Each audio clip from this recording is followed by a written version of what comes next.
In March 1985, nearly a year into the strike, the end was in sight. How can you just walk away from me when all I can do is watch you leave? So far, South Wales had remained rock solid.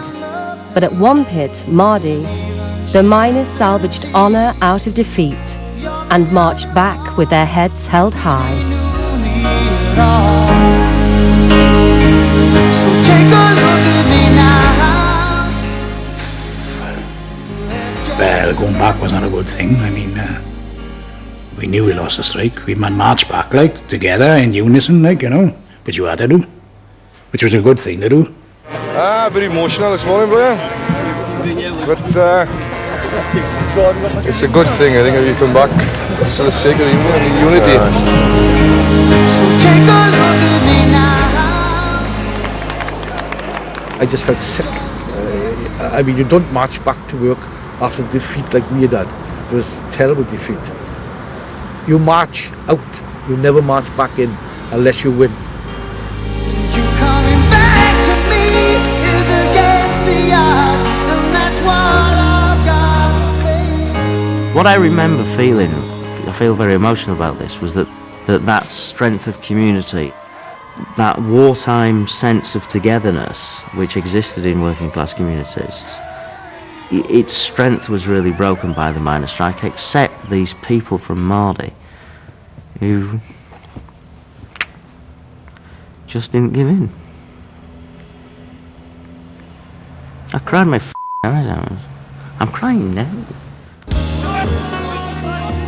The men of Mardy went back to work without consulting Arthur Scargill. Take a look at me now. Their action made his defeat inevitable.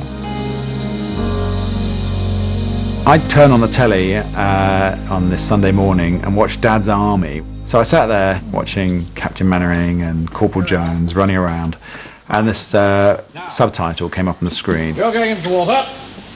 Now Fraser takes the log out from the boathouse into the open river. The characters carried on trotting out their catchphrases, and the studio audience carried on laughing. And I remember thinking, how can you laugh? How can you keep farting around in that church hall in those costumes after what's happened? And it just seemed so pathetic that it was announced this way on this programme that showed a vision of a completely different England, which now I felt had the heart ripped out of it. So they called for Mr. Scargill, and out he came.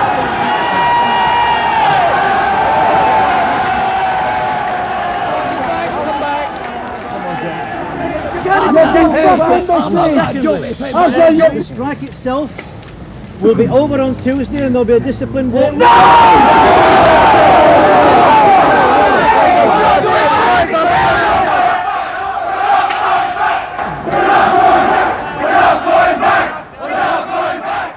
I sat there looking at the television screen and I was heartbroken, couldn't believe this, and I just turned round to one of my sons.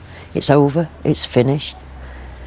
I didn't want it to be finished. I'm very glad now that they can go back. What is your very own glad view? indeed. It never really ended. It wasn't as it was the end for a lot of people that they went back to work.